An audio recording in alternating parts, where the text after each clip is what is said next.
If you'll excuse me, there's a certain twig boy in Hitler's canoe. I'm prepared to offer $100 American for the canoe. And don't try to haggle me, I'm an attorney. Boy, this ain't any canoe. This is Hitler's canoe. 500. Look, I'm just buying this for a camping trip. It's going to cost me $40 just to paint over the swastika on the other side. What the?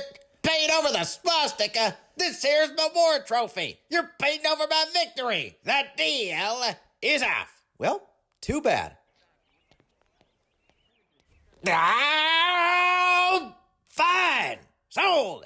Hank, do something useful for once in your life and help me carry Hitler's canoe to this compatriot's car.